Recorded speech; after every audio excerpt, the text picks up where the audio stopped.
Aê, boa tarde! Começando o Terebi desta semana! E vocês devem ter visto no título que tem questões a serem decididas aqui, ok? Então temos que fazer planos, temos que nos entender, porque eu estou passando por uma crise nessas lives. Boa tarde, Edson, boa tarde a todos que já estão aqui. Tô querendo... O Twitter de vocês também tem um slowdown, um período do dia, vários períodos do dia, que ele simplesmente para e você não consegue acessar nada. Eu tô tentando dar RT no meu próprio tweet pra falar, começamos, mas não tá indo. Ele tá parado aqui. Muito obrigado, Gil! Boa tarde, Larissa, boa tarde a todos que já estão aqui, certo? Se vocês... olha um Rodrigo aí, ó. Para explicar o que eu estou querendo dizer com ainda me decidindo sobre esta temporada, é que eu tô passando por um pequeno problema que é agora eu vou conseguir divulgar. Estamos ao vivo. O grande problema desses animes desta temporada até agora é que eu sinto que eu não tenho tantas coisas interessantes pra falar sobre eles. Entende? Não que os animes são ruins, mas sabe?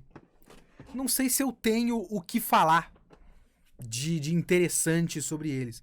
Então eu tô ainda me decidindo o que eu faço. Uma das coisas que eu tava pensando era o Isekai do tiozão. Não sei se vocês estão ligados que tem aquele Isekai Oji-san, que vai ser Meu Tio do Outro Mundo na Netflix, né?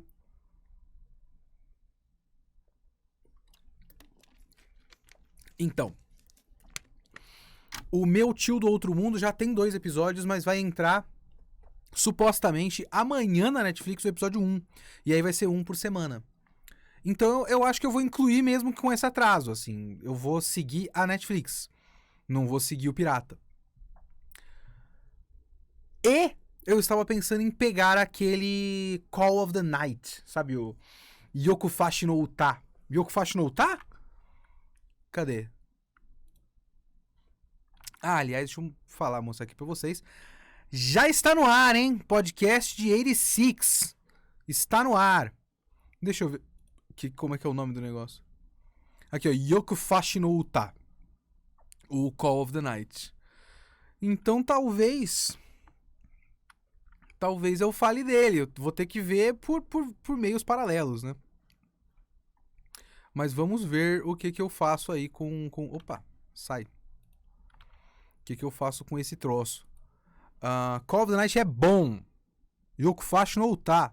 Yofukashi. Yofukashi? Yofukashi, né? Yokufashi. Olha só. Yokufashi é de fascista, né? Yofukashi no Uta. Obrigado. Call of the Night. Chubirubiru Michael Knight. Kitsune e Chat. Viram que saiu o jogo de PlayStation onde o jogador é um gatinho? Parece bom. Sim, vi. Eu penso o tempo todo na minha namorada, que é muito gateira, e eu fico pensando que ou ela vai amar esse jogo porque ela vai controlar um gato, ou ela vai odiar e passar o tempo todo chorando porque é um jogo que você vai interagir com um monte de gato de rua. E gato de rua deixa ela muito triste. Então não sei. Yofukashi. Yofukashi no Uta. Certo, então talvez eu inclua ele, e aí no próximo live eu já falo sobre 3 episódios de Yokufascista no Uta. Aliás, gosto muito do título em japonês. Yofukashi significa virar a noite acordado, e Uta significa canção ou poema. Olha só. Mais bonito do que Call of the Night. Apesar que Call of the Night é legal também. É um nome sonoro. O chamado da noite. É um nome sonoro, é legal. Porque assim, o que eu estou comentando no momento aqui com vocês? Eu estou comentando... Semana passada eu recomendei pra vocês o Butchigire, como é que é? Shine On! Bakumatsu Bad Boys! Então eu recomendei esse. Aí tem o Yurei Deco, Licorice Recoil, Overlord e o melhor anime do ano, Lúcio e o Martelo. Desses, eu tenho coisas pra falar de Lúcio e o Martelo. Overlord, o episódio da semana foi interessante. Licorice Recoil é um debate interessante. Butchigire... Vou até colocar aqui pra vocês. Butchigire é complicado. Porque eu não faço ideia do que eu vou comentar desse anime. Ele é um anime estiloso. Eu não consegui imagens em HD. Eu não procurei o suficiente também. Então, talvez não pareça tão estiloso assim com essa imagem em resolução de Game Boy. Mas, enfim. My Stepsister is My Ex-Girlfriend, eu já dropei no título, hein? Pelo amor de Deus. Mas esse Butiguirê... Oi, Wilson, beleza? Tipo, eu vou continuar assistindo porque ele me diverte. É legal, as lutas são legais. Eu não acho que deveria ter o espírito dos caras do Shinsengumi nas espadas. Não tem que ter espíritozinho, não tem que ter espada brilhando, não tem que ter nada disso. Só que eu não tenho nada específico pra debater sobre ele. Sabe? Eu não tenho nada de tão interessante assim para falar sobre ele. O máximo que eu posso dizer é que esse é o segundo episódio de um anime que provavelmente vai ter 13, 12 ou 13, um negócio assim. E aí tem o nosso protagonista, que é este moço aqui que eu já esqueci o nome, Ichiban Boshi. O Ichiban Boshi, ele não gosta desse maluco que eu realmente nunca gravei o nome pra começo de conversa, mas ele já defendeu ele como um importante companheiro do nosso grupo. Vocês acabaram de se conhecer faz 3 dias, sabe? Mas tirando isso, o anime me diverte. Eu gosto do design dos personagens. Cada um deles tem um clichê. E tanto faz. Os clichês são ok. Eu não vejo grande problema. E tá bom. Sabe? Eu não vou dropar o anime porque eu gosto dele. Eu só não vou comentar na live. Porque quanto tempo eu vou... O quanto eu vou ter que encher linguiça pra falar desse anime. Então é isso. Acho que eu vou tentar assistir pelo menos um episódio. Cara, o Tekken Cyber é legal. Mas é isso. O personagem gordo ama comer e fazer tudo por comida. Uau, exato, Wilson. Eu falei, comentei isso na live passada. Esse é o personagem, ele é gordo. Agora tem um outro lado dele, que ele escreve. Porque nessa época é um bagulho que mostra que você ou tem uma condição de vida fantástica ou você é um gênio, né? Então ele escreve. Mas é isso.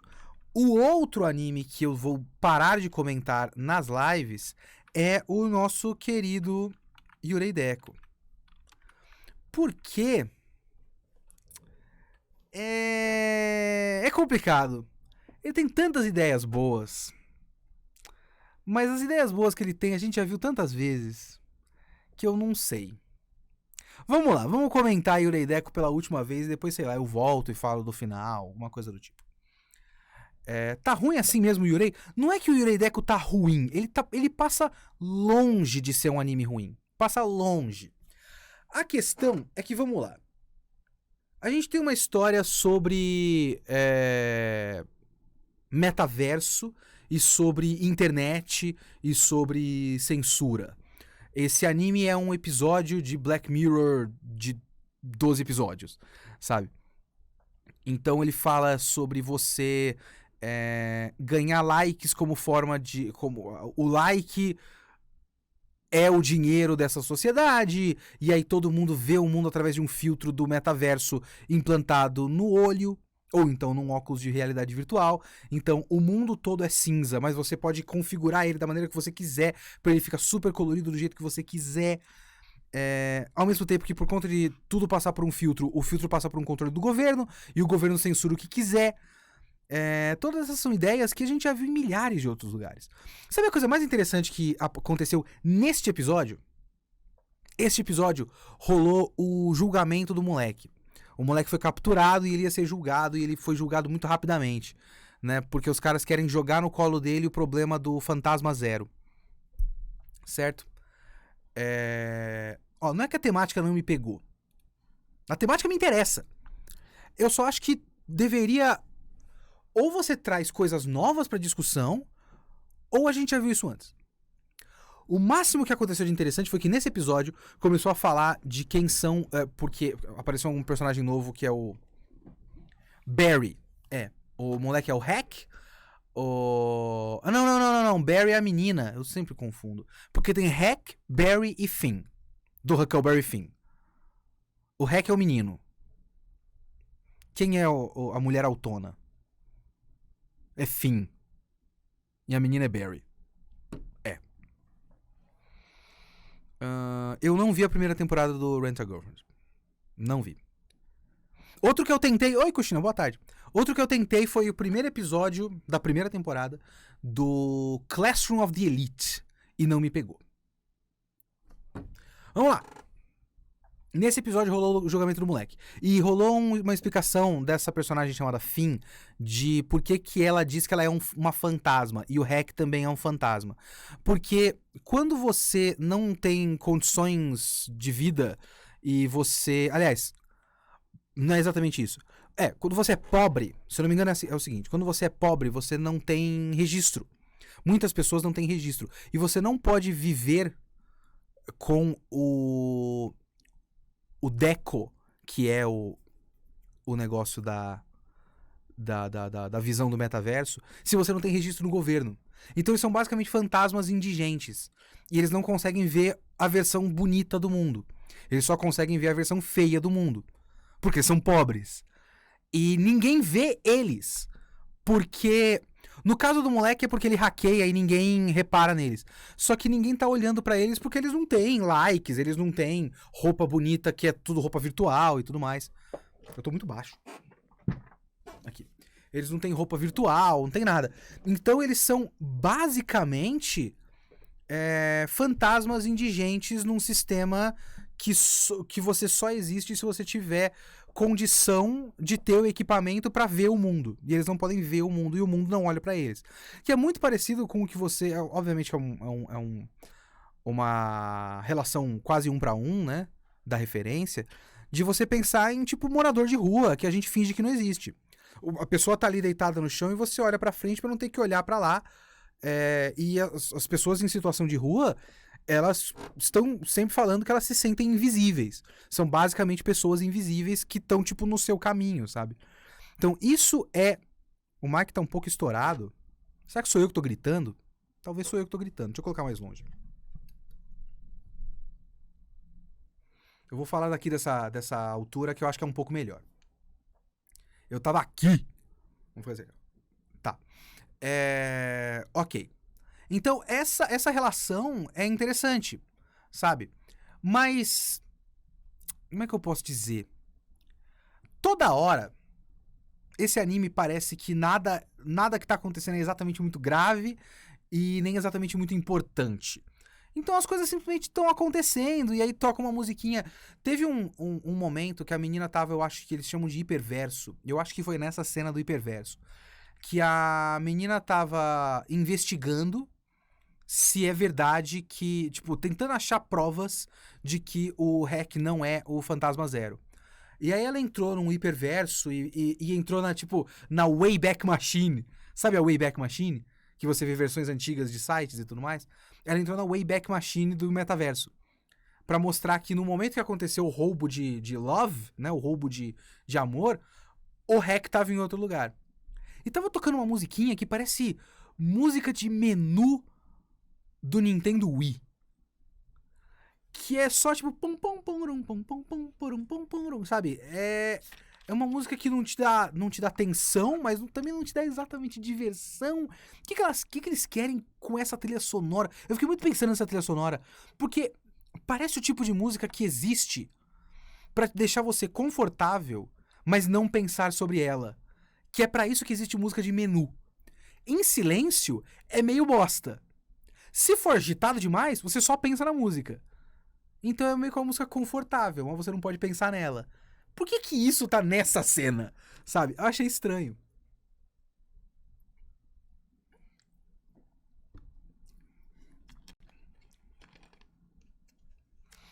Então, tem um comentário aqui do Cristiano. Oh! Quando você assiste Cowboy Bebop, tem vários aspectos que você acha legal. Isso te prende à obra. O mesmo para outros animes que você acha legal. Nesse anime tem uma ideia bacana que você já viu em outros lugares e só.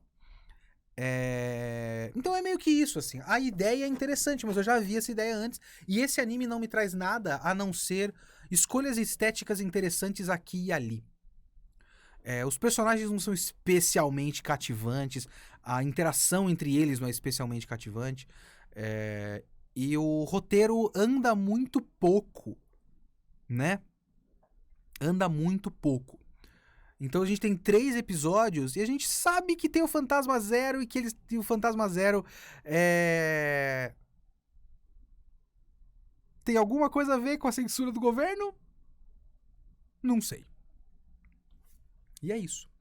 Então eu não vou falar mais nas lives nem de Butigire, Shainon Bakumatsu Bad Boys, apesar de ser um anime que eu me divirto, e nem de Yurei Deco, que eu vou terminar de ver porque me interessa saber aonde vai dar. Mas eu não vou comentar aqui mais não.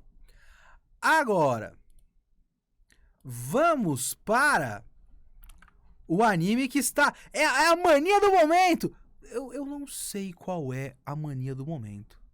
Sinceramente, eu não sei qual é o anime comentário da temporada.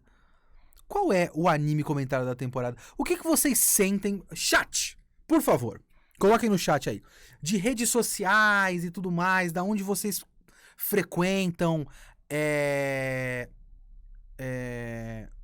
grupos de Facebook. Alguém usa grupo de Facebook ainda? O que é o bagulho que não param de falar? Pra mim, a galera ainda tá muito no Spy Family. Caramba. Overlord tá muito comentado. Yofukashi no tá. Made in Abyss. O Made in Abyss é foda, porque eu não vou ter tempo de ver o terceiro filme, e eu não vi os outros 2, eu queria ver os 3 filmes. Sabe? Os 2 primeiros são um resumo, mas eu queria lembrar a história, mas seria tipo 6 horas de dedicação de tempo, sabe? Tá, tem o Made in Abyss. Minha bolha é só de gente velha, é complicado. Licorice Recoil, mas é só porque eu sinto muita conta de fanart, e ele é bem fanartizável, é verdade. E tem o Isekai Oji-san, né? O Isekai Oji-san vai estar aqui na semana que vem. O primeiro episódio. Porque vai estrear na Netflix. Spy Family ainda tá sendo bem comentado na minha rodinha, mas minha bolha do Twitter só pensa no segundo cu de Tiger and Bunny? O seu círculo de amizades é muito específico. Tá difícil, né? Então, você viu que não tem um consenso? Não tem um consenso. O único consenso é que umas 2 ou 3 pessoas ainda estão falando de Spy Family. Curioso. Eu tô alienada das novidades, mas tô doido pra ver Spy Family.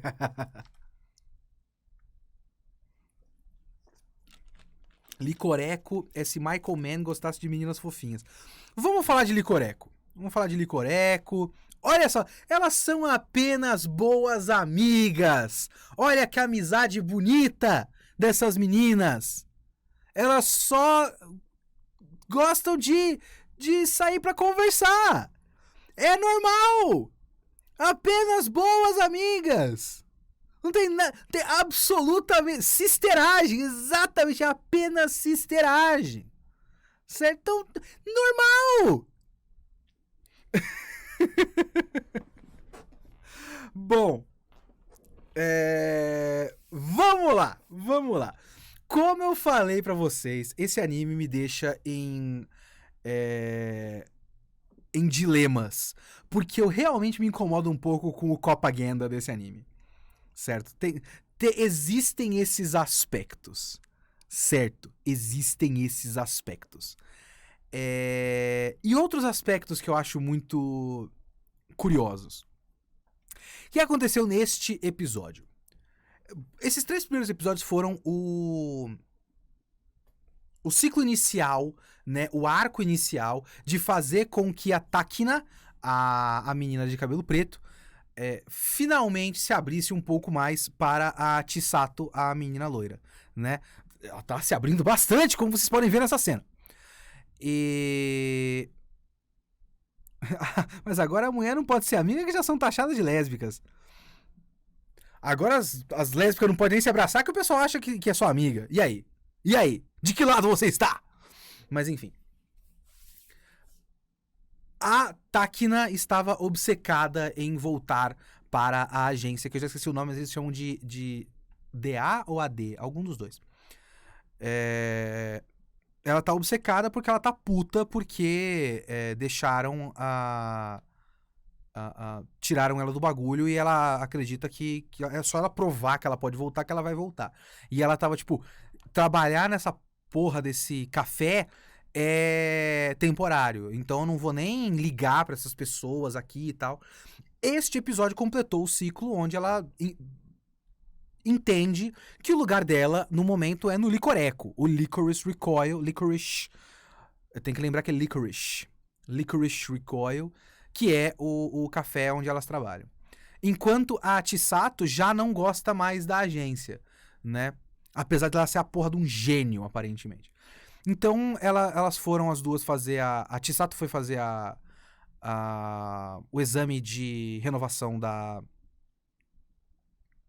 licença dela, da agência, e a outra foi atrás pra tentar falar com a comandante. E aí rola várias provocações e tudo mais, elas começam a pegar alguns segredinhos do tipo, mano, tem uma inteligência artificial central que controla tudo, alguém hackeou essa porra. Então tem alguma coisa acontecendo e a gente errou o horário pra fazer aquela abordagem e toda a operação foi cagada porque rolou isso aí e vocês estão retendo informações. Mais uma vez, isso é uma distopia de um estado policial na qual as informações são controladas por um órgão central oculto militarizado. Problemas que este anime não exatamente examina, mas tudo bem. Licorice significa alguma coisa? Licorice é alcaçuz. O que é alcaçuz direito eu não sei. É um doce. Eu acho. Enfim, e aí depois das provocações rola um... Licorice significa clitóris.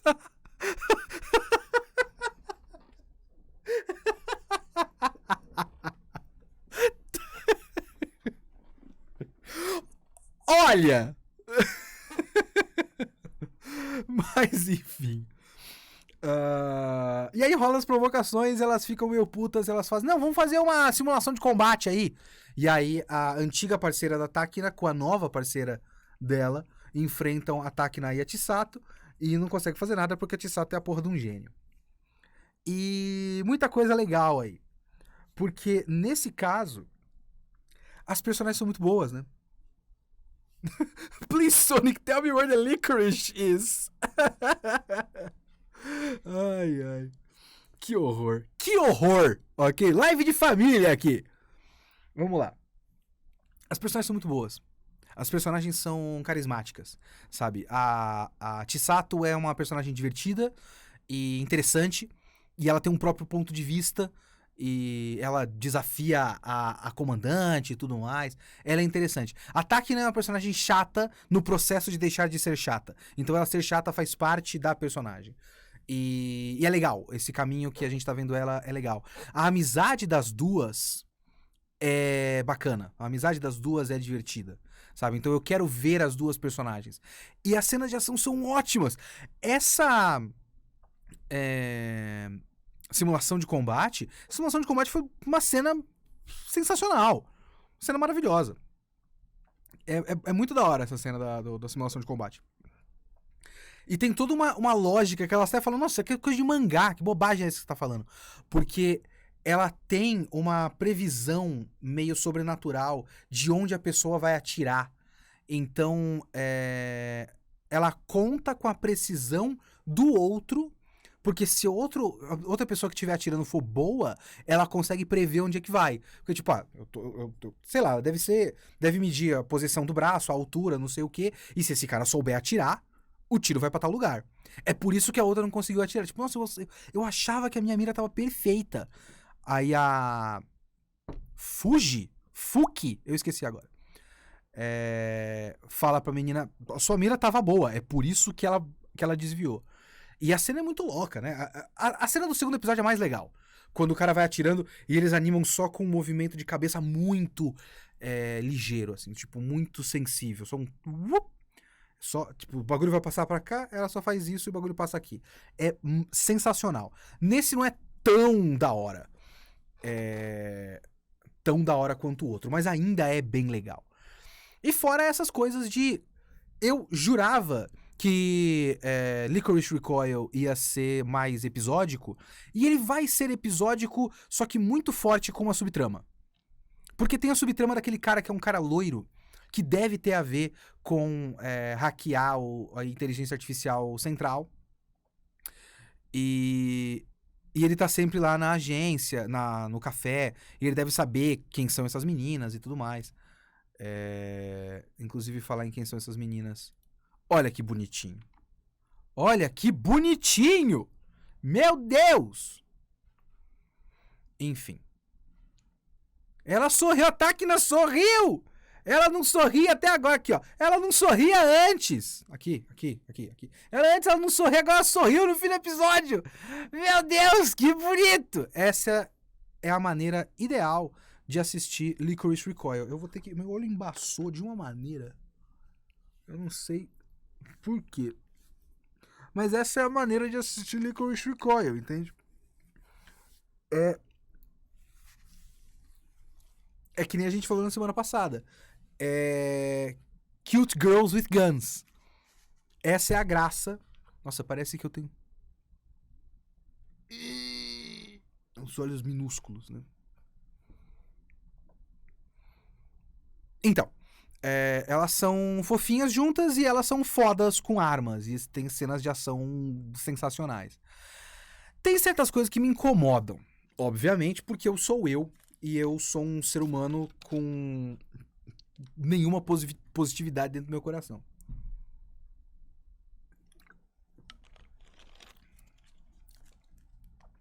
Caramba, eu vi Gunslinger Girl. Ou tô confundindo? Qual é o anime que tem uma mina que é das armas e uma mina dos explosivos? São duas minas, é um bagulho bem anos 90. Não é Gunslinger Girl.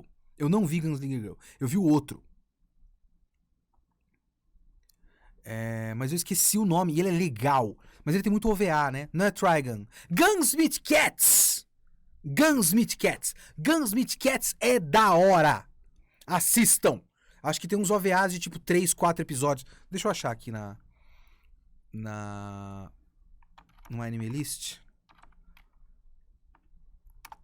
Ó.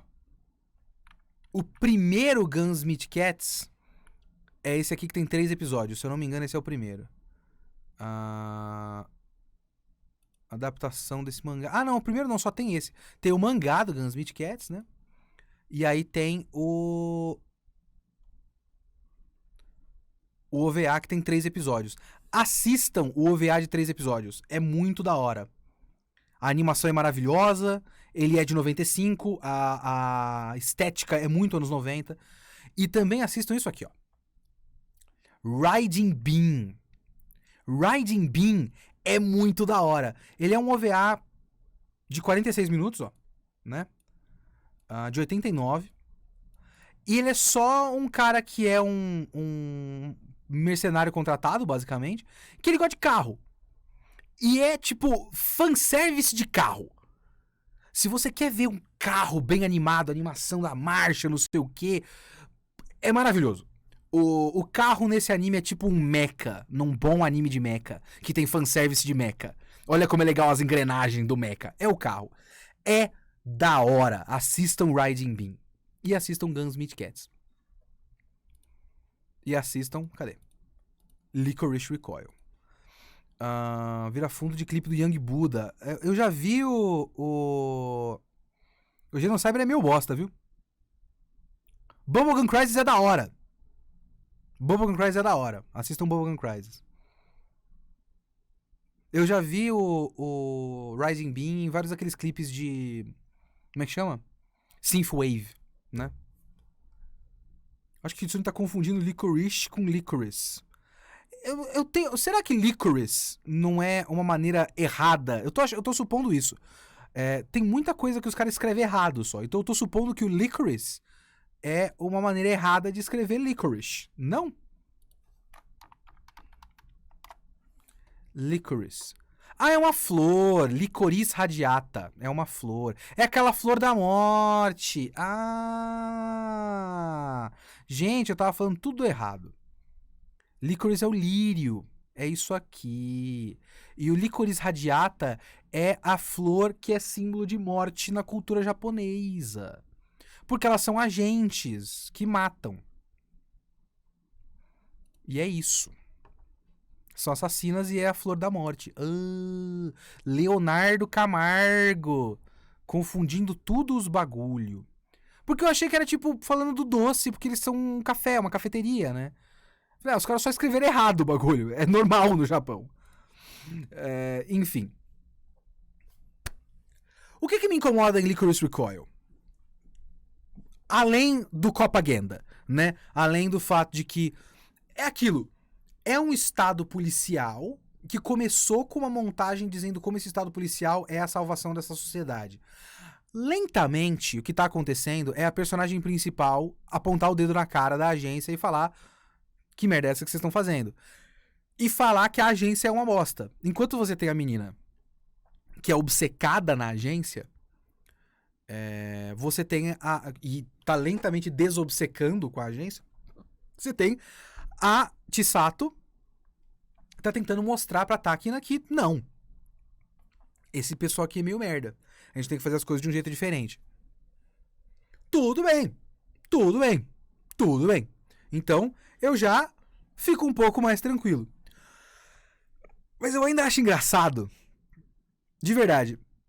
Eu já falei. Kitsune e a raposa não tão esperto. Olha os caras. Que filho da puta, ô Pandek. Te conheço, viu? Eu sei onde você mora. Não sei onde você mora, mas enfim. É muito engraçado. Eu já comentei isso nas outras lives, mas aqui fica até um pouco pior. Até. Como eu já brinquei antes, você pega essa trama de Licorice Recoil e produz isso no cinema americano, ou num serviço de streaming americano, ou num videogame americano, e você vai ter o Chris Pratt no personagem principal. E a Chisato não vai ser uma pessoa da idade do Chris Pratt, vai ser o Morgan Freeman, tentando mostrar pra ele que não é assim que você tem que fazer. Você é muito obcecado, você é inconsequente. Você tem que aprender a ser menos letal e ajudar as pessoas. E é isso que eles iam fazer. Iam pegar o homem branco genérico de barba e um mentor mais velho. E o mentor mais velho muitas vezes é o homem negro mais velho, que muitas vezes hoje ou é o Morgan Freeman ou o Lawrence Fishburne tá entrando nesse typecasting agora. Mas como é anime, são menininhas. Todas elas são menininhas. Tem que ser menininha. O Samuel Jackson também, é verdade. Então é muito engraçado você pegar a trama de a agência secreta do estado policial que controla a informação e combate o crime, que adota órfãos e os treina para a morte, para virarem soldados silenciosos e letais. E aí você pega e essas duas meninas. Sabe? Essas são as agentes da morte. Essas duas meninas. Sabe? Que você pega este exato design, joga no Kyoto Animation e essas duas meninas estão num anime de saxofone na escola. Sabe? Elas são do clube de fazer bolo. É isso que elas fazem. Então você pega os mesmos personagens que você coloca no clube de fazer bolo, na ficção científica futurista sobre decadência da sociedade, no anime de ação policial de crime e terrorismo, as mesmas meninas, sabe? As atrizes estão trabalhando aí, né? Você tá pegando essas meninas, estão pegando o papel em tudo quanto é tipo de produção. Estão eternamente com cara de 13 anos de idade. Isso é muito engraçado pra mim. Nesse episódio fica um pouco pior, porque... parece a menina do Ryoka, por exemplo. Esse episódio é um pouco pior porque vai para a agência. E quando vai para a agência, que eu já esqueci o nome, mas ou é DA ou é AD. Quando elas vão para a agência, a lógica do relacionamento dessas personagens é uma lógica de relacionamento de colegial. A maneira como elas se comportam em grupo não parece que elas estão na polícia. Sabe, parece que elas estão em briguinha de escola. Porque se você tá desenhando meninas fofinhas, mesmo que elas tenham arma na mão, você precisa animar elas e fazer o comportamento delas como meninas fofinhas. Porque existe um público-alvo muito específico para esse anime. Sabe? Então, inclusive, o público-alvo é esta bosta aqui. Esta bosta, este ser humano imprestável, é o público-alvo, em tese, desse anime. É o homem de meia idade calvo, né? Que ele quer ver meninas menores de idade fazendo qualquer coisa. Mas, tipo, aquela menina que foi quase morta pela Takina e ela não acredita que é culpa da Takina. Ela tá, tipo, com a cabecinha baixa, assim, não fala mal dela! Eu quero falar com ela, mas eu tenho vergonha! É um comportamento de menininha colegial, sabe? E é muito estranho. Essas escolhas estéticas eu acho estranho. A produção é maravilhosa. A produção é perfeita, sabe? Mas por conta da escolha inicial, não precisava nem não ser menininhas, sabe? Dava pra fazer esse anime com designs mais adultos, que nem citaram aqui o Noir, por exemplo. Não é como se não existissem animes com pessoas adultas desenhadas como adultos, sabe? Você faz esse anime em 97 e coloca com o design de personagem do Cowboy Bebop, que eu esqueci o nome do cara, peraí, deixa eu dar uma olhada. Porque ele fez também uma Cross Plus. Cowboy Bebop. Deixa eu ver o design de personagem. Vamos descobrir juntos aqui, meus amigos. Director, Sound Director, Producer. Deixa eu ver. Episode Storyboard, Script, Series Composition, Script, Storyboard, Theme Song, Key Animation, ADR, Animation Director, Key Animation. Eu posso também colocar aqui. Character Design, aqui, ó. Toshihiro Kawamoto. Toshihiro Kawamoto fez Full Metal? Ah, não, ele fez Key Animation. Design de personagem do Noragami. Rapaz. Mas ele fez do Cowboy Bebop e ele fez também do Kekai Sensen, por exemplo. Ele fez do Macross Plus Wolf's Rain. Sabe? Coloca... Nossa, ele fez In Between no primeiro Gundam em 79. Rapaz, que carreira, hein? Do 8th MS Team. É verdade! Ele fez o design de personagem do 8th MS Team. Aqui, ó. Nossa, essa imagem tá uma maravilha, hein, gente? Dá pra colocar um trailerzinho aqui. Se você colocasse o design dessa mesma história, e são menininhas, tudo bem, mas com um design um pouquinho menos colegialzinha, mostra as pessoas, os robôs são legais, mostra as pessoas. Eu quero dar um exemplo aqui, gente. Me ajuda aí, pô. Os caras querem mostrar o robô, né? Aqui. E esse ainda tá muito animezão, né? Esse maluco tem umas coisas... Wolf's Rain é um dos exemplos perfeitos. É um exemplo maravilhoso. Wolf's Rain é da hora, né? É só você fazer tudo isso com uma estética um pouco mais adulta. Sabe? Isso é muito Cowboy Bebop, esse design. Muito Cowboy Bebop. Então, bobagem da minha parte. Eu sei. É só um nitpicking bobo. Mas eu acho que ele acaba causando momentos em que elas estão se comportando como colegiais na agência de combate ao crime e controle de informação que controla todo o país. Adoro a imagem que quando você clica pra dar zoom fica menor. É foda, né? Mas é anime de crianças bem animadas com roupa escolar que usam armas que matam pessoas ruins. Parece plot de sucesso para anime. Sim. Em algum momento falei a idade delas? Não sei muito bem. Você está dizendo que o anime é sobre as pessoas e não sobre os robôs? Oh, meu Deus! Um anime de mecha que é sobre as pessoas e não sobre os robôs? Tem isso? É uma novidade. Muito bem. Então, este episódio foi muito legal. Este anime é legal. E ele tá ficando cada vez menos propaganda. O que é muito bom. Muito bom. A Tissara tem 17, a Takina tem 16. Falar no primeiro episódio. Com essa história, eu não acho que as personagens tinham que ter essa idade.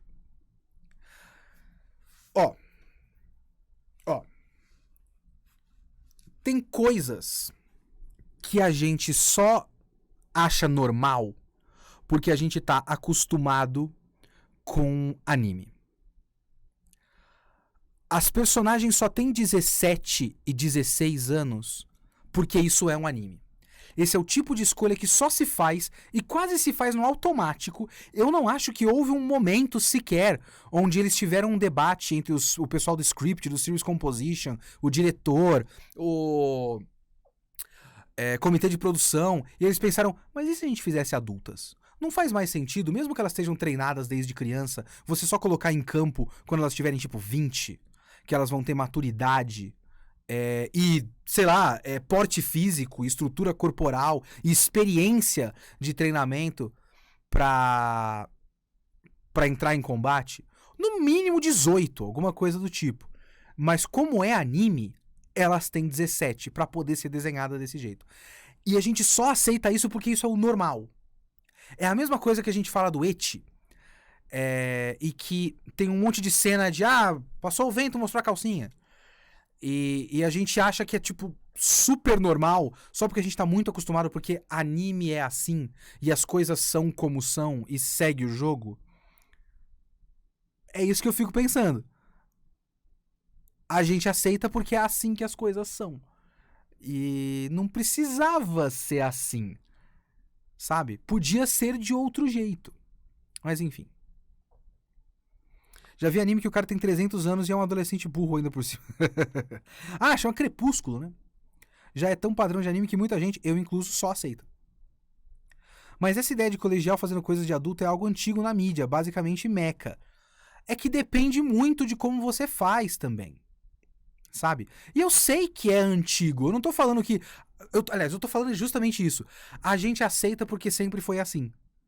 Sempre teve isso. Sabe? Vários dos meus animes favoritos e mangás favoritos têm criança, adolescente fazendo coisa que não devia. Evangelion, Fullmetal Alchemist. Eu sei disso.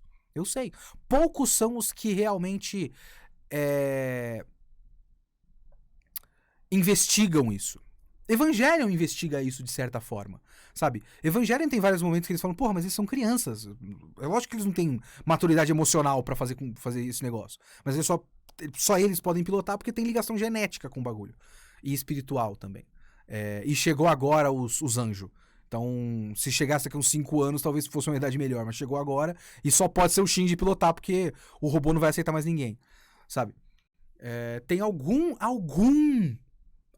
investigação. Gundam tem alguma... Sabe, Bokurano, que eu preciso terminar de ler, é basicamente sobre isso. É basicamente sobre criança fazendo um bagulho que não devia e ficando traumatizada. E a gente aceita porque sempre foi assim, porque é uma coisa antiga na mídia, sabe? Mas muitas vezes só é assim porque é assim, sabe? Nos quadrinhos de herói, o cara tem 25 anos e cai um anel mágico do nada e ele vira o Lanterna Verde. Se você fizesse isso no Japão, cairia na escola e ele teria 15 anos. Sabe? E é isso. E aí você teria um shonen de luta. E basicamente todo shonen de luta é com adolescente. Bom, agora vamos para outro anime. O outro anime é... Cadê?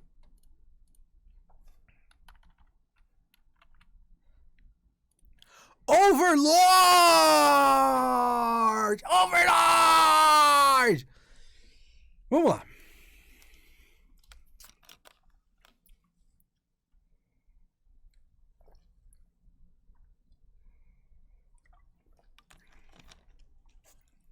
Agora sim o que eu gosto aí, ó. Tem uma pessoa... Só se fala em outra coisa.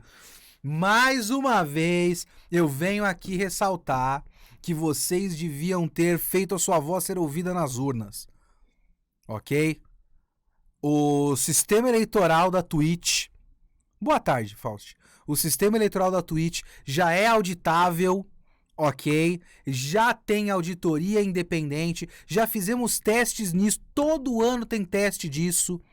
A segurança das urnas da Twitch é comprovada. Se você não fez a sua voz ser ouvida na festa da democracia que ocorreu 3 semanas atrás, paciência, a maioria venceu E quem venceu a votação foi o sim. Vamos falar de Overlord. Ok? O voto já é impresso. Depois do negócio você imprime o... Como é que chama? Um canhoto com os votos da urna. Tá ok? Vamos lá. Se alguém não falar de Overlord, quem irá? O negócio do Overlord é que ele é muito grande e muito famoso num público que não é o meu. Eu sei qual é o meu público. O meu público não é o público do Overlord. Eu estou ligado.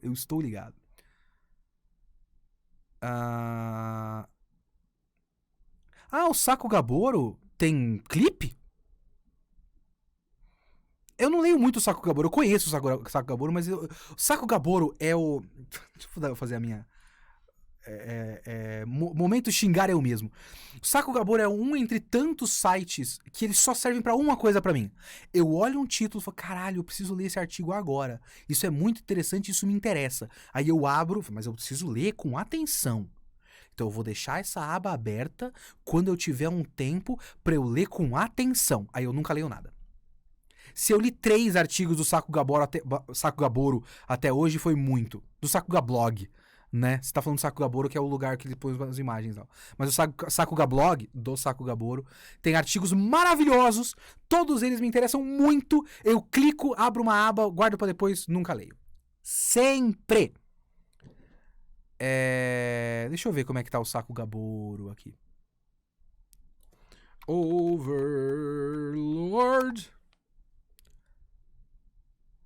Mas isso aqui não é desse momento, né?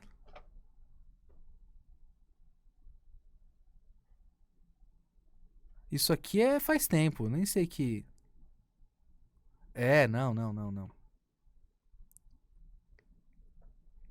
Não tem cena no Saco Gablog no Saco Gaboro do Overlord de agora, sinceramente. Tem vários bagulho, mas não tem do Overlord de agora, não.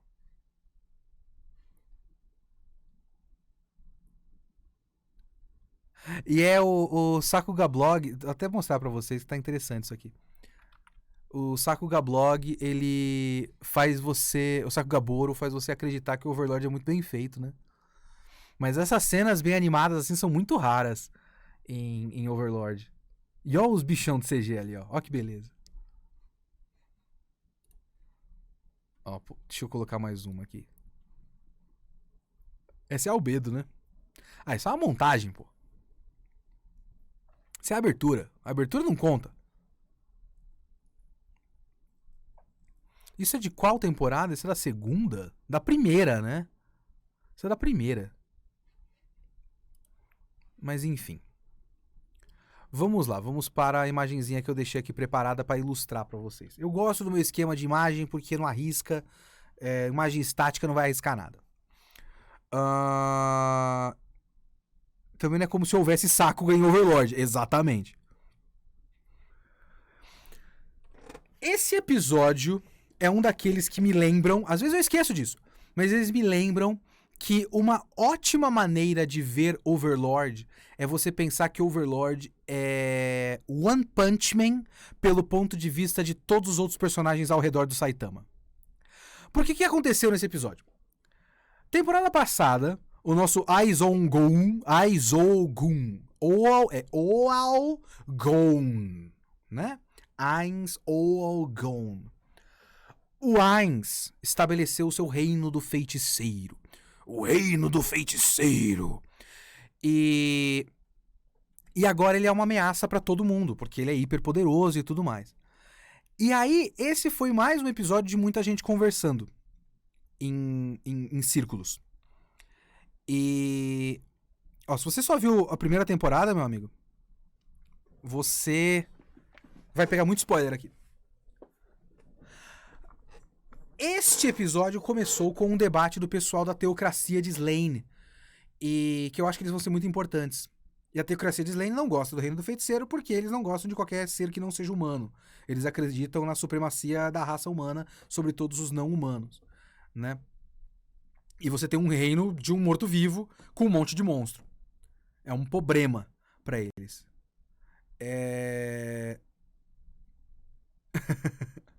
Então vamos de spoiler. E aí você tem lá essa teocracia debatendo, e é uma cena muito séria. E eles estão falando, tipo, porque surgiu o reino do feiticeiro de Ais Ogum, mas também surgiu o... Como é que chama? Pampyongnoko. Eu esqueci o nome. Um nome bizarro.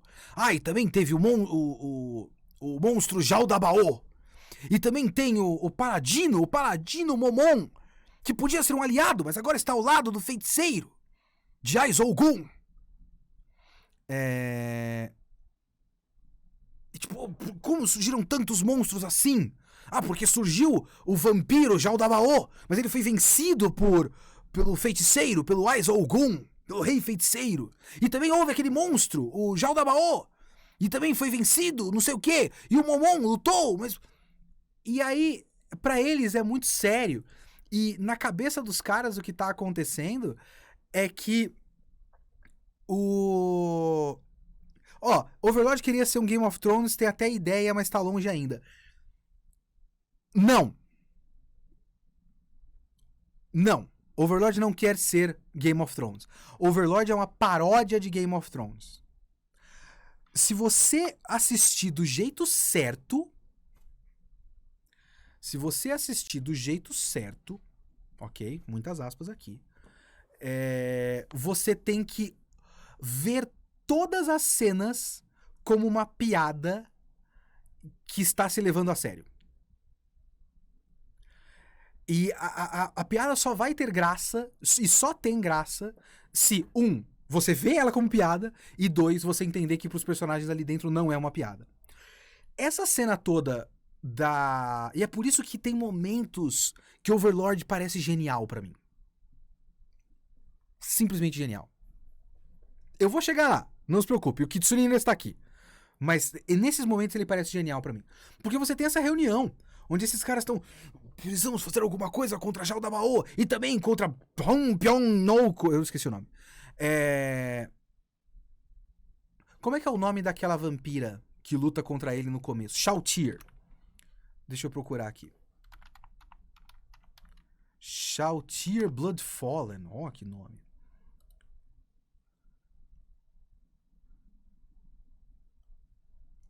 E ela se disfarça...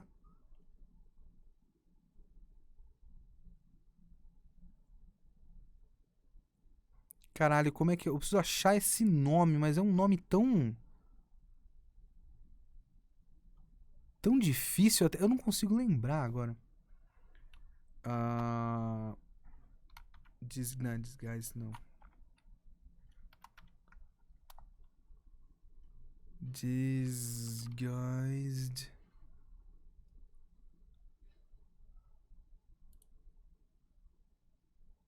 Não consigo achar agora. Vocês sabem o que eu tô falando. Enfim. Só que os caras estão levando muito a sério como se fosse tipo uma grande crise. Que chegou o rei feiticeiro e mais 3 monstros e o único guerreiro que podia estar do lado dele está do lado do rei feiticeiro, mas talvez dê pra chamar ele pro nosso lado e tudo mais, sem saber que todos eles são da tumba de Nazarick. Todos eles são os aliados do Ainz, sabe? Que o tal Jaldabaoth é o Demiurgo, o outro whatever é a Shalltear, e não foi um monstro que surgiu, foi uma luta que eles tiveram porque a Shalltear tava meio doida naquele momento e depois ela voltou ao normal. O Momon é o Ainz e tudo mais. Então essas coisas pra mim são engraçadas, você vê como é essa piada, sabe? Que é como se você visse todo o mundo fora do Saitama em One Punch Man. E aí depois, alguma hora, eles vão chegar no Saitama e depois de toda uma preocupação, porque tem isso, porque tem aquilo, porque tem que fazer não sei o quê, porque tem o guerreiro tal, tem aquele maluco que eu esqueci o nome lá, aquele cara com a cicatriz na cara, que é um perigo, tem não sei o quê, não sei o que lá. Aí surge o Saitama, dá um soco e acaba. É uma longa preparação pra um anticlímax, e a piada é o anticlímax. O Ainz... E o fato de todo mundo da turma de Nazarick ser hiper poderoso e invencível, eles são essa longa preparação para um anticlímax. Então, se você olhar Overlord dessa maneira, ele é muito inteligente. Sabe? As ideias que ele tem ali, os roteiros, as ideias do roteiro são muito inteligentes. Então essa parte é legal. Aí você tem o rei, o imperador, na verdade. El Nix, que é esse cara aqui. Essa aqui é a Wikia. Que é esse cara aqui, né? Que é muito parecido com aquele maluco do Fate. Eu esqueci qual é é o Alexandre? Gilgamesh. Não é o Alexandre, não. Não é o Gilgamesh, que é um cara loiro? É, né? Sempre que eu olho pra ele, eu penso que ele é uma cópia do Gilgamesh. E esse maluco, ele tenta manter uma pose, mas ele tá desesperado, né? E aí ele tenta nesse episódio, ele tenta uma aliança com a teocracia, né? E eles vão se encontrar pra fazer uma aliança como é que chama? No camarote dele, numa arena de gladiadores. E aí tem o maior guerreiro de todos, que é esse cara em primeiro plano aqui. Esse maluco com o tacape vermelho. Que é o maior guerreiro do Coliseu. E não tem mais desafiantes. Mas dessa vez teve um desafiante, então eles vão ver essa luta enquanto eles negociam a aliança. E aí chega o desafiante, é o Ainz. E aí na cabeça dele, ele tá tipo... O rei feiticeiro é muito inteligente, ele é muito mais sábio do que eu. Ele planejou tudo isso, ele fez a gente fazer esse encontro aqui no Coliseu pra ele pegar a gente no pulo e ainda me incriminar de ter mancomunado com ele na frente da teocracia. Caralho! Ele ainda vai demonstrar a força dele vencendo o meu guerreiro gladiador. Puta que pariu. Tanto é que ele tá com essa cena que é um final hiper brega porque é uma piada. É ele desesperado torcendo pro gladiador. Fala, vai lá! E aí acaba num freeze frame. Que é um final bobo. Um final de... É uma paródia de final de episódio de anime dos anos 70 e 80. A brincadeira tá aí. Então existe uma referência, existe uma piada acontecendo. Porque o cara tá desesperado e ele não vai conseguir vencer. Não tem como, tipo, obviamente vai perder. Parou aí o episódio.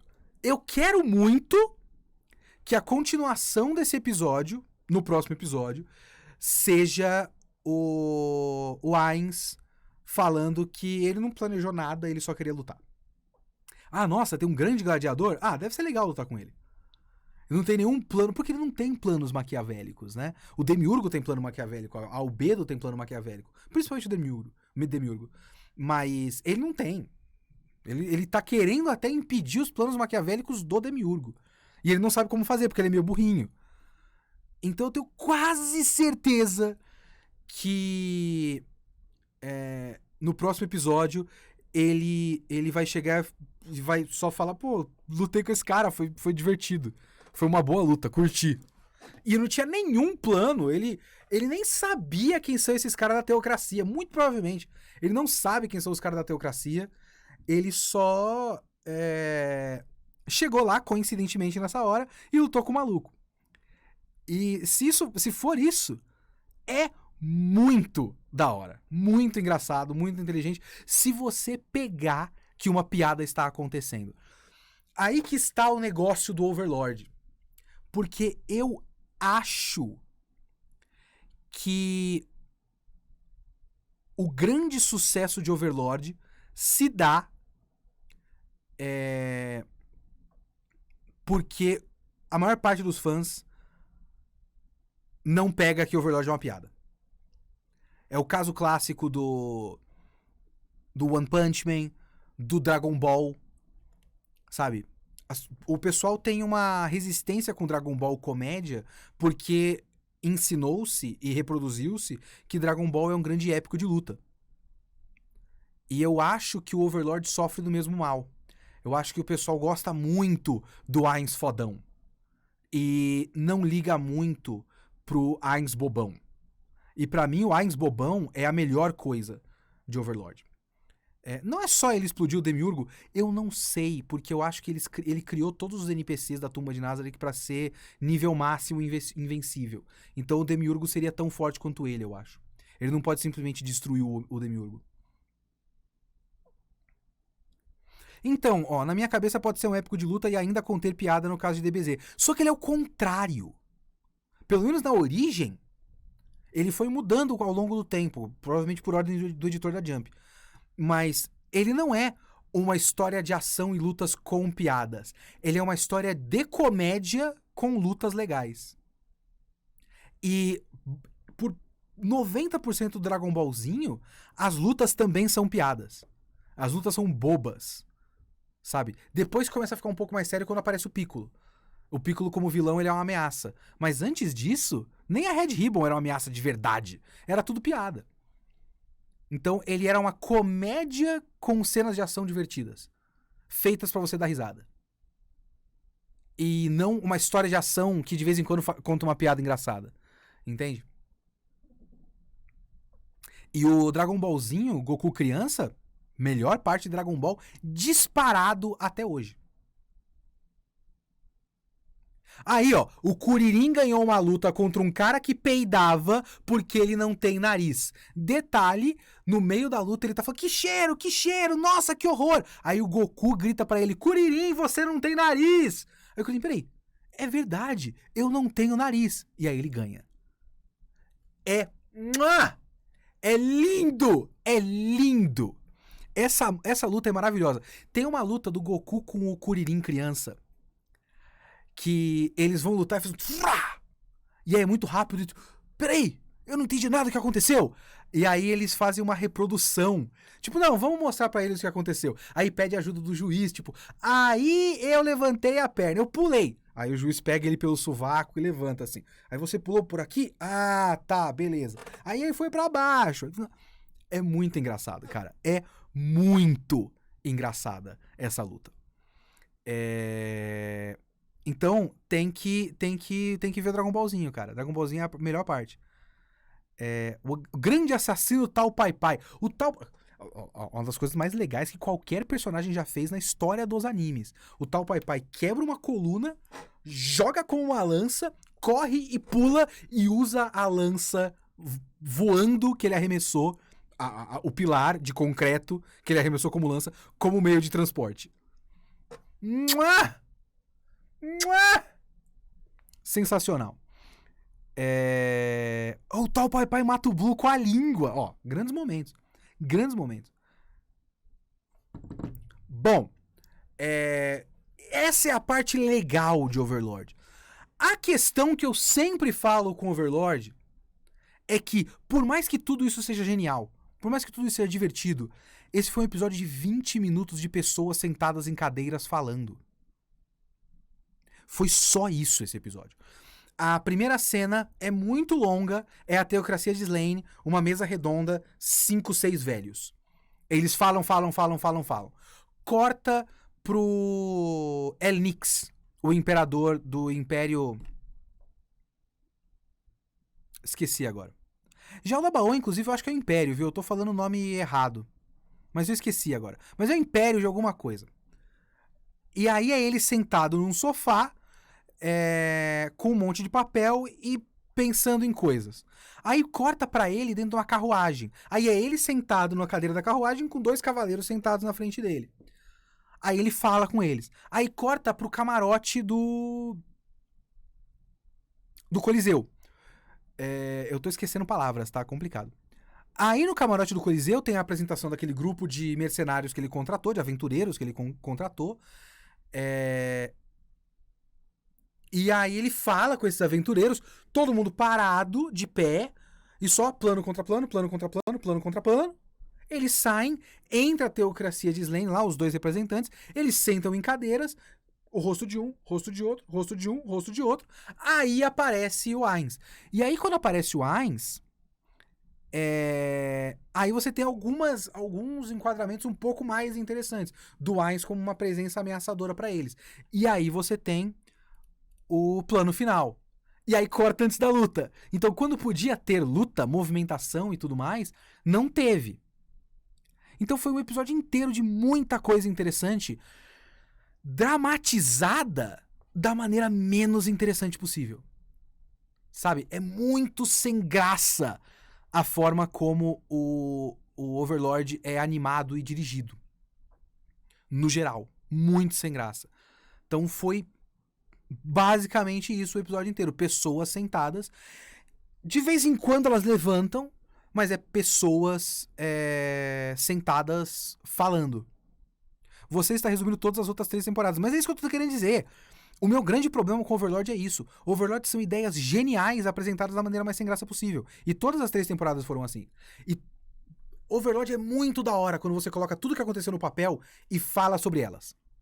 Que foi o que eu acabei de fazer. Quando eu coloquei tudo isso no papel e eu descrevi tudo o que aconteceu, eu falei, porra, olha isso aqui. Olha que interessante. Olha como é da hora esses personagens estarem falando sobre várias ameaças diferentes e todas essas ameaças serem uma coisa só. Olha esse cara achando que o Ainz é um gênio da estratégia, que planejou um encontro entre 2 líderes de nações rivais para ele aparecer do nada, melar um acordo militar, um acordo de apoio diplomático, para depois mostrar a força dele em batalha, quando muito provavelmente, na verdade, ele só apareceu lá por coincidência porque ele quer ter uma luta legal. Quando você coloca isso no papel, puta que pariu! Que anime inteligente, que anime engraçado, que anime maravilhoso. Mas é 20 minutos de pessoas sentadas em cadeiras. A maior parte do tempo, a maior parte dos episódios, são 20 minutos de pessoas sentadas em cadeiras. E eu não acho o design dos personagens, sinceramente, interessante, assim. Tipo, cativante, sabe? Diferente, único. Não gosto. Na opinião sua, Léo, se Overlord fosse feito por um outro estúdio, seria melhor? Overlord é feito pela Madhouse. A Madhouse é um puta estúdio foda. O estúdio já é bom. Não é uma questão de estúdio. É uma questão até do material. Talvez Overlord funcione mais como livro do que como uma série animada. Ou então você colocar na mão de um diretor melhor. O que esse diretor fez na vida? Pera aí. O que esse diretor dirigiu na vida? Overlord. Se é o mesmo diretor, e eu acredito que seja, Naoyuki Ito. Sorted by members, score... Não é title. Episode Director, Key Animation, Character Design, Storyboard. Não é isso que eu quero. Ah, não, title do anime, né, Leonardo? Members, vamos lá. Diretor de Overlord. Diretor de Overlord, diretor de Overlord. Storyboard, Key Animation, Storyboard, Director Airing. Ah, tá, Director desse aqui, diretor do Overlord. Ele fez... Ó, eu não sou... A diretor de No Guns Life. Nunca vi No Guns Life. Ele dirigiu o filme do Hunter x Hunter. Este filme é uma bosta. Inclusive. Eu não sou, veja bem. Eu não tô mostrando. Mas é isso aqui. É o Naoyuki Ito. Esse cara. Eu vi aqui, ó. Como vocês podem ver que ele fez muito storyboard e dirigiu vários episódios de One Piece. E fez muito storyboard e Key Animation de One Piece. Eu não sou um cara que entende de verdade do que cada cargo faz no anime. Até onde eu me lembro de ter pesquisado, uma coisa que diretores fazem é o storyboard, sabe? Ou então, o que o diretor faz, ele é tipo planejar como vai ser o episódio, sabe? Mas o diretor também cuida bastante de storyboard. Ele é um dos responsáveis por storyboard. E ele é um storyboardeiro muito experiente. E ele já fez storyboard para coisas muito mais interessantes visualmente, até. Se eu vou achar alguma coisa. Fez storyboard de filme Strong World One Piece, que eu não vi.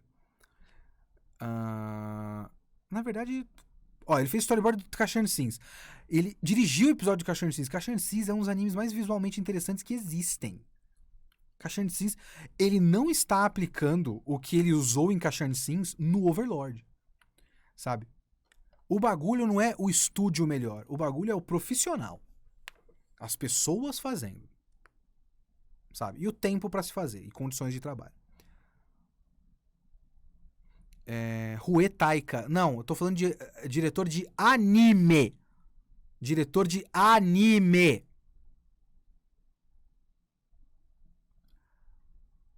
Mas acho que é mérito do roteiro do No Guns Life. Então,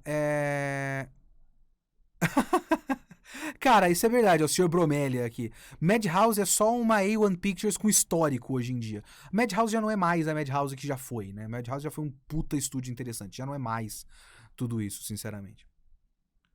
A grana, cara, não é grana, não. A gente fala de grana como se fosse só aqui, ó. E aí o anime fica bom. Não é. Se você coloca rios de dinheiro e você não administra direito a equipe, você só vai desperdiçar rios de dinheiro. Se você colocar rios de dinheiro e fazer o que não existe na indústria, que é pagar super bem os profissionais. Só que aí você contrata, tipo, 4 pessoas. Tem o Key Animator, o In-Betweener, o diretor e o storyboard. E o roteirista. 5 pessoas. E você não dá tempo pros caras e você não tem equipe pra essas pessoas, o que você tem é poucas pessoas fazendo muita coisa. Cada uma dessas pessoas fica sobrecarregada e o resultado sai uma merda. Sabe? Então você precisa ter o dinheiro que você vai jogar, ele vai ser usado em contratar bons profissionais e dar tempo para os profissionais fazerem isso e contratar uma equipe apta a fazer o trabalho. Não é só toma dinheiro, toma. Não é assim. Não é assim. Ok? O dinheiro tem que ser aplicado em alguma coisa. Senão é só você pegar um monte de dinheiro, colocar um do lado do outro e você tem um anime. Sabe? Bom. É isso que eu quis dizer. É isso que eu quero falar de Overlord. Overlord é complicado porque Overlord é uma apresentação sem graça de ótimas ideias. E eu acho que é uma coisa que funciona muito bem como livro, que o diretor não soube deixar mais criativo do que apenas pessoas sentadas falando. Porque, obviamente, essa é uma história sobre pessoas falando. Boa parte dessa história é sobre pessoas falando. E se você vai ter que deixar pessoas falando, você tem que ser muito criativa. Muito criativo como diretor, como, sabe, trabalhar o enquadramento, trabalhar as cores, trabalhar o texto. E aí você consegue deixar pessoas falando um bagulho foda.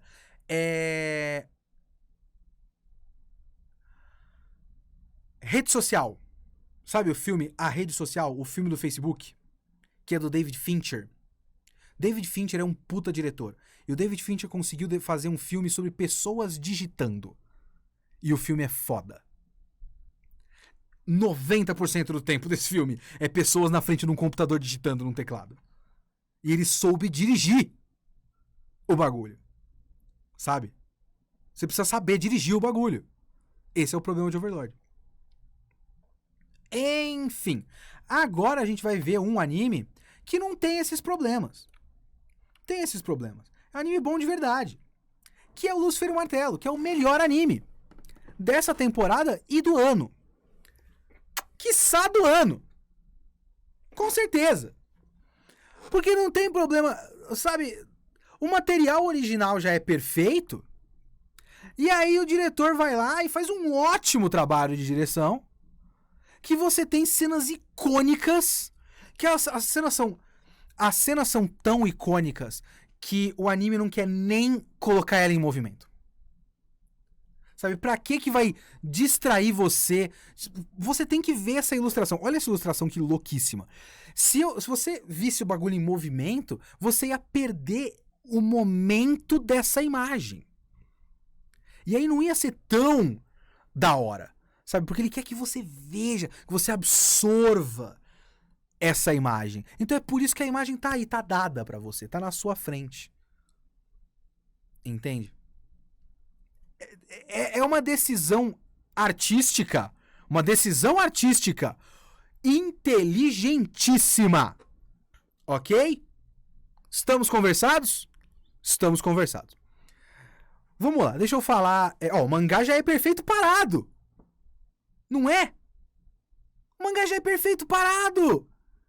Vão ler o mangá. Essa é a mensagem que eu tenho pra vocês sobre Lúcifer e o Martelo. Vão ler o mangá. Depois de se deliciar com esse anime, vão ler o mangá. Audiovisual tem áudio e tem imagem. Não precisa de... Exatamente. Exatamente. Não precisa. Tá muito diferente a adaptação? Aí que tá. Aí vamos começar a falar aqui. Vamos falar de roteiro. Roteiro. Eu acho que no episódio que vem já vai ter mais algum personagem. Mas é muito engraçado como não tem quase nenhum personagem no começo dessa história. E vamos lá, vamos falar um pouco sério aqui. Eu estou relendo o negócio porque quinta-feira, se tudo der certo... Eu tô quase no finalzinho. Se tudo der certo, eu vou gravar o podcast sobre o mangá. Completo. Volume 1 a 10. Certo? Eu recomendo o mangá é maravilhoso. Lógico que quando você pega uma segunda leitura, você começa a ver alguns probleminhas ali. Eu achava o mangá perfeito, agora eu já não acho ele tão perfeito assim. Ele ainda é maravilhoso. Mas ele tem uma coisa que é muito curiosa, porque tem muita gente que larga ele no começo, sabe? Que não tem paciência pra Lúcifer e o Martelo no começo. Acho o começo chato. E eu começo a perceber por quê. Mas eu nem acho... Eu não concordo, eu acho ele muito legal. Só que se você pegar os 2 primeiros episódios do anime, o roteiro do anime do Lúcifer e o Martelo, ele toma a decisão correta. Que é dar o tempo desses personagens se desenvolverem antes de trazer o resto do elenco. Então, 2 episódios inteiros só pra relação do Yuri com a Samidare, do Yuri com a Samidare, é o jeito certo de fazer. Sem tirar nem pôr. Só que se você deixa isso nesses 2 episódios, você tem 2 episódios inteiros que você tem 4 personagens. 4 personagens. Samidare, Yuri, Noi e Hisame. Hisame que é a irmã da Samidare. Que tem a sua importância, mas é um pouquinho de lado. Então você tem a menina principal, o moleque principal e o lagarto. O lagarto, ele é um personagem meio que você vê um ponto de vista dele como comentário do Yuri. Então quem importa são 2 personagens. Então você tá basicamente 2 personagens o tempo todo. A Samidare demora um pouco pra você conhecer um pouco melhor ela, e o Yuri começa chato de propósito. Porque como eu falei pra vocês lá no começo, na live passada, o Lúcifer e o Martelo é uma história sobre um moleque Ed deixando de ser um moleque Ed. Um moleque de, eu odeio o mundo tem que acabar. E ele vai lentamente deixando de ser isso, percebendo que a vida é mais do que isso. Só que se você só tem esse personagem pra olhar por um certo tempo, ou por 1 volume e meio do mangá e 2 episódios inteiros do anime, e você não gosta do Yuri, fica um pouco complicado. Evangelion, por exemplo, pra trazer de novo pra Evangelion, ninguém gosta do Shinji. Só que você tem os 2 primeiros... O primeiro episódio, só o primeiro episódio, você tem Shinji, Misato, Gendo, Rei e Hitsuko, de personagens importantes tomando decisões e fazendo coisas, sabe? E eles são cativantes, eles são cheios de energia e, lógico, não dá pra comparar a qualidade do melhor anime de todos os tempos com o segundo melhor anime de todos os tempos, que é o Lúcifer e o Martelo. Assim, mesmo que o Lúcifer e o Martelo seja o melhor anime desse ano e a produção dele seja perfeita, ele não chega em Hideaki Anno, o melhor anime da história. Então, não dá pra comparar. E, cara, aí que tá. Tem algumas decisões de roteiro desse anime que são interessantes. Ó, o Leonardo R. No mangá ainda tem uma menina aleatória que é bem chata também no começo. O anime Hideaki Anno. Eu não sei pra que existe essa menina no mangá. Vocês estão assistindo Lúcifer e o Martelo como eu mandei? Da última vez que eu pedi pra vocês assistirem alguma coisa foi o Ruby e eu não vi, né? Então, desculpa. Desculpa a pessoa que assistiu o Ruby por minha causa. Desculpa. Mas enfim, se vocês estiverem assistindo Lúcifer e o Martelo, neste trecho no mangá tem uma menina. Essa cena da Samidare destruindo o boneco faz um favor de não ficar mostrando a calcinha dela. Legal. acho que isso foi do próprio Mizukami mesmo, porque ele mesmo abandonou a personagem depois. Sabe uma coisa interessante, senhor Leonardo? Xará. Aparentemente, é que eu não conseguia achar imagens boas de verdade. Deixa eu ver se eu consigo achar no Twitter.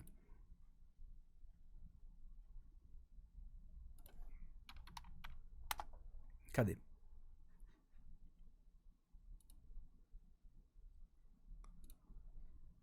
Porque as pessoas não postam muita imagem do Lúcifer Martelo, né?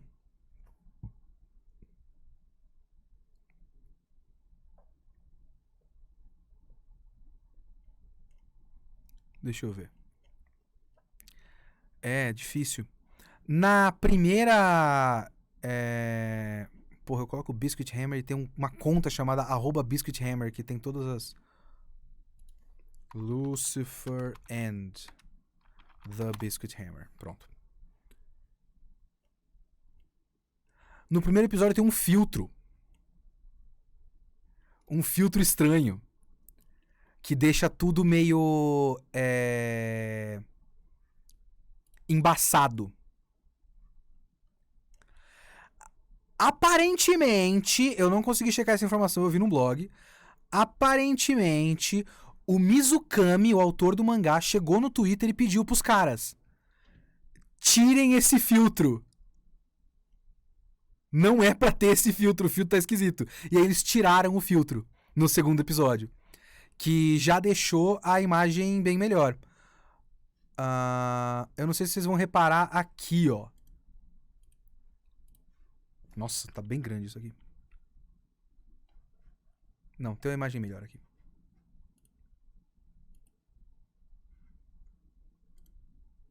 Bom, essa aqui é mais ou menos boa. Isso aqui é do primeiro episódio. Deixa tudo meio embaçado. Aí o cara tirou esse filtro. O Mizukami mandou tirar, aparentemente. Eu não duvido que o Mizukami tenha pedido pra não colocar... A calcinha eu não acredito que não. Mas que o Mizukami tenha falado pra tirar essa menina. Porque no mangá, quando o Yuri tá experimentando com os poderes dele, ele usa o poder... Tipo, tem um gatinho numa caixa de papelão no rio. E ele usa o poder dele lá do domínio controlável e tira o gatinho. Uma menina da faculdade vê. E ela apaixona por ele. E a piada dela é que ela é muito direta ao ponto. Então ela chega e fala: oi, Yuri, eu te amo, casa comigo. Eu falo: que porra é essa? Quem é você? Ela fala: beleza, namora comigo. Não, calma. Sai comigo. Vamos pro hotel comigo. Não, pelo amor de Deus, calma. Vamos sair comigo. Eu não te conheço. Um café comigo. Tá, vamos tomar um café. E ela vai diminuindo, sabe? É uma piada interessante, mas é uma personagem completamente desnecessária. Ela só tem uma função. A função dela é mostrar que o Yuri naquele ponto mata. Mataria, no caso. Ele nunca matou ninguém. Mas agora ele tem poder na mão. E ele fica todo edgy, todo... eu sou do mal. E ele fala, tipo... Se é pra proteger o segredo da princesa, eu posso matar essa menina. O domínio controlável mata? Eu acho que eu posso matar ela, não posso? E o Noi fica... Caralho, não! Porra, moleque, você tá maluco? E é só pra isso, depois ela some. O anime não tem essa personagem. E não tem... Eu pensei que era o Gil passando pano na parede ali. Porque é a nossa porta do estúdio é de vidro. Mas não, é a Priscila da limpeza passando pano na parede mesmo. É só o fantasma do pano!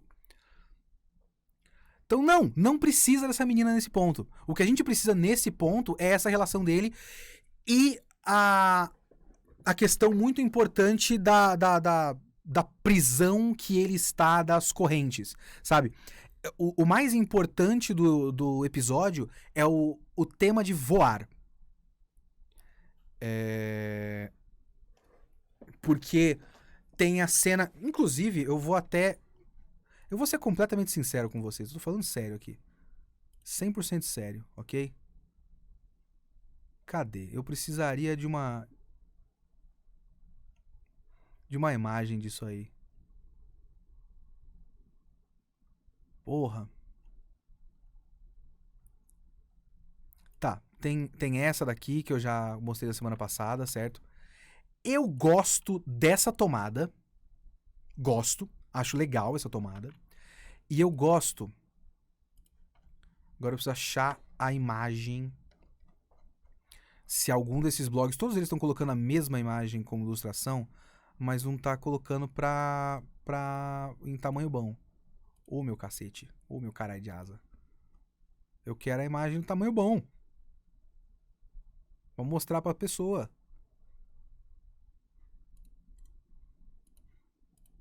Não. Não. Tá. Ó. Não vai tá bonito. Mas eu gosto dessa tomada. Que é a cena que ela fala de... quando você... Tipo, o Yuri... A menina pega ele pelo braço e pula. E falou, caramba, a gente voou, né? Ela, você também pode voar. E ele tá preso nas correntes do voo dele, né? E ele fala, não, eu não posso voar. Porque pra ele tá preso. Ela fala, não, você pode sim. E quando você conseguir voar bem alto, me leva lá pro alto. E aí tem essa tomada. E no começo do episódio, desse episódio 2, né? No começo desse episódio 2, na minha cabeça tá no 3. No começo desse episódio 2, tem uma parte que tem uns diálogos no começo e tudo mais. E aí ele vai sair pra correr, certo? Vai fazer exercícios com o... ele vai sair pra correr, só aí depois ele vê a Samidare. Eu queria achar a imagem, mas não tem aqui. E tem alguns momentos que, numa produção ainda melhor do que é essa, podia ficar ainda mais legal. Enfim. Que é, tipo, ele fala, vou sair pra correr, acho que ele vai pegar a bicicleta, na verdade. Ele pega a bicicleta e vai andando, e aí a câmera faz um zoom out, e a trilha sonora faz um... Faz tipo uma música e um som bizarros, e ele faz um zoom out, e tá ele bem tranquilo com um martelo gigante ali. Toda vez que aparece o martelo, eu já gostava muito no mangá, eu gosto no anime. Eu acho que fica... O martelo de computação gráfica nem tanto, mas o martelo, a silhueta do martelo lá no alto, eu acho muito da hora. E... Então eu acho essas cenas bem legais. Se eu tiver que fazer uma crítica, e eu acho que só cabe uma crítica aqui, hein? Nenhuma mais. Nenhuma mais. Ao anime de Lúcifer e o Martelo, porque o resto ele é perfeito. No mangá a história é mais enxuta, o anime também está enxuto, viu? O anime também está enxuto. Se eu tiver que fazer uma crítica apenas, é que algumas coisas estão meio suavizadas como um padrão de design de anime, e a Samidare tá uma menina padrão de anime, e ela perdeu umas coisas, uma expressividade um pouco mais, eu não diria demoníaca, porque não é essa exatamente a ideia, mas um pouco mais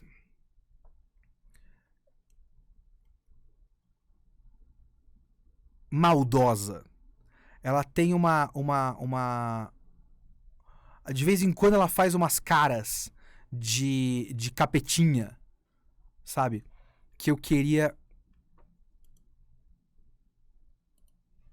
Ela é mais moleca, né?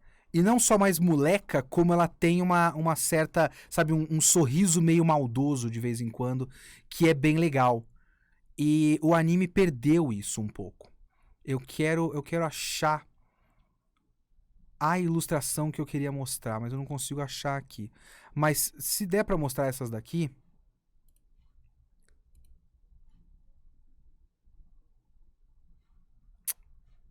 O cacete. É a própria ilustração do Mizukami de divulgação. Aqui, ó.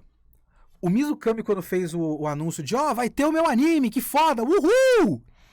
A pata do macaco começou a fechar ali, mas ele fez essa ilustração, e olha a cara da Samidare. Ela é mais uma moleca, mas ela é uma moleca meio que... Ela precisa de uma expressividade que suscite a ideia de que ela é uma pequena Lúcifer, a Lúcifer de saias. E a cara dela no anime não é exatamente uma Lúcifer de saias. Me falaram o volume 3, ó, essa cara aqui é uma cara um pouco mais Lúcifer de saias, sabe? Lúcifer Hoshi no Samidare, volume 3. Vamos ver.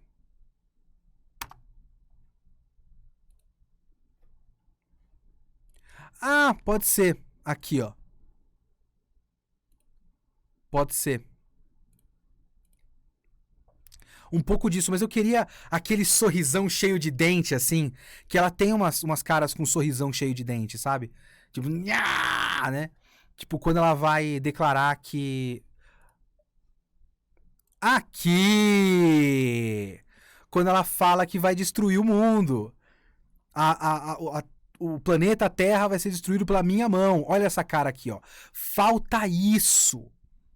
Falta isso. Até a expressividade do Mizukami é melhor do que a expressividade do anime.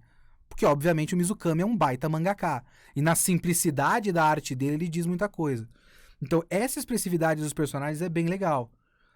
E falta ódio, então. Falta agressividade, exatamente. Falta ódio, é tipo isso. Eu não tô conseguindo mostrar pra vocês... Ah, peraí. Ó a cara do Yuhi. Ó, a cara do Yuhi tá mais assim, entendeu? Então falta um pouquinho dessas coisas. Ó a Samidare aqui, ó, a expressão completa. A expressão não dá pra ver direito, mas enfim. Mas é isso que eu quero dizer. Essa é a única crítica que eu faria a esse anime, porque o resto dele está perfeito! Sem tirar nem pôr! Ok? Aí o que eu tava querendo dizer antes é o seguinte. O grande bagulho de Lúcifer e o Martelo é o elenco. O elenco é muito bom. Todo personagem é muito legal. Sabe? É um elenco muito forte. Eles têm dramas próprios, eles têm comportamentos próprios e muito diferentes uns dos outros, carismas diferentes, diferentes maneiras de você aproveitar a história dependendo de qual personagem você gosta mais. Cada um deles tem... A maior parte deles tem um drama próprio. Todos eles têm uma função. É uma das coisas que eu tô pensando muito enquanto eu leio. Tipo, o elenco é muito enxuto. Então, cada um desses personagens serve pra alguma coisa. Se ele não serve especificamente pra ele mesmo, ele tem uma função muito marcada para um outro personagem. Tipo, um personagem que fica pouco tempo na história, mas ele é importante para os outros e tal. Personagem que só aparece em flashback, mas ele é importante pro todo. O elenco é muito forte. Os 2 primeiros episódios não tem praticamente ninguém do elenco, porque é isso que a história pede. Então, eu até entendo quem olha pra esses primeiros episódios e talvez não queira continuar, apesar da animação perfeita, tipo, roteiro pode ser legal e a animação é linda, né? Um Sakuga maravilhoso. Mas essa é a reação natural de quem assiste Lúcifer e o Martelo. Caramba, cara, são cenas tão bonitas. Eu preciso fazer um gif disso agora, mas eu queria ver mais personagens. Vai ser 2 cursos? Com esse ritmo eu chuto que sim, viu? Se fosse pra ser um curso só, fosse pra ser 12 episódios, 13 episódios, esses 2 episódios tinham que ser um só. Tinha que ser bem mais frenético e tinha que ter todos esses 2 episódios que a gente viu comprimidos pra 20 minutos. Não foi. Como eles deram tempo pra história respirar, que é o necessário, eu não acredito que seja só 13 episódios não, ou 12, sei lá. Mas sabe o que tá me lembrando esses 2 episódios? Uma experiência que eu tive uma vez com... Será que vão ser 3? Não, eu acredito em 24 no total. 24, 26, um negócio assim. É o que eu acredito.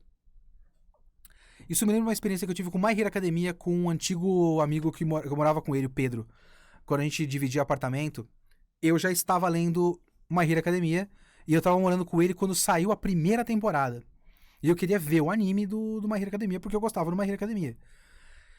E o que o anime do My Hero Academia fez foi pegar o primeiro episódio, o primeiro capítulo, e dividir em 2. Lembra disso? Eles não fizeram o episódio duplo, que saiu 40 minutos em uma semana só. Eles fizeram um episódio normal. 20 minutos essa semana, 20 minutos na semana que vem. É isso que eles fizeram. E pegaram o primeiro capítulo e dividiram. Só que o primeiro capítulo, ele é uma construção total com começo, meio e fim, que vai dar no momento em que o All Might passa os poderes pro Deku. Certo? Se você para no meio, você não tem uma história completa. Só que o Pedro viu o primeiro episódio comigo quando saiu na semana. E ele achou chatão. Falei, porra, não aconteceu nada. Falei, não, eu sei, mas é que no próximo episódio vai completar a origem do moleque. Falei, mostra nesse, né? Nesse episódio eu não vi nada que me interessa. E ele nunca mais viu My Hero Academia. E eu não culpo o Pedro. Porque eu conhecendo My Hero Academia, eu sabia que o final da origem do Deku seria no episódio seguinte. E é maravilhoso, eu gosto muito daquele começo. Da primeira vez que eu vi no anime, e da primeira vez que eu li o mangá, o anime foi mais. O anime me deixou emocionado no fim do segundo episódio. Mas eu não tiro a razão dele de parar depois do primeiro. Porque o primeiro, talvez, se você não sabe que vai acontecer as coisas interessantes, você não veja nada que te interesse ali. E talvez esse começo do Lúcifer e o Martelo seja meio que isso. Ele demora um pouco pra engrenar, mas eu acho, mesmo assim, eu gosto muito, porque eu gosto do dilema do Yuri, de você ver o personagem que tá decidindo destruir a Terra em vez de proteger. Eu acho interessante. E eu acho que isso é o suficiente pra conduzir o comecinho, assim. Eu acho que o começo do Lúcifer e o Martelo é bom de qualquer forma. E eu acho que a decisão de fazer esses 2 episódios desse jeito, com essa divisão de roteiro, é a decisão correta. A história precisava respirar desse jeito. Cortar a menina aleatória também é uma boa decisão de roteiro, sabe? Então é isso. É o anime perfeito, 10/10, melhor anime do ano. Então, meus amigos, ficamos por aqui. Muito obrigado a todos. Na semana que vem, eu já vou pegar o primeiro episódio do Isekai Oji-san. E eu vou ver se eu consigo assistir os primeiros do Call of the Night, Yofukashi no Uta. Todo mundo tá achando que é legal. Talvez... Caraca, fiquei até o final. Legal, Arthur! Obrigado. Teve Overlord? Teve, já foi. Você chegou um pouco tarde, desculpa. Acho que aqui é esse bom exemplo da face da Samidaria que você queria, deixa eu ver. Ah, tipo isso, olha aí. Ah, tá bem pequenininho, mas enfim. Ó. Um pouco mais disso, sabe? Um pouco mais de agressividade faria bem a personagem. Ela tá muito menininha, bonitinha. Então falta esse... sabe? Falta o dente rangendo. Então vamos lá. Toque o Miu. Toque o Miu.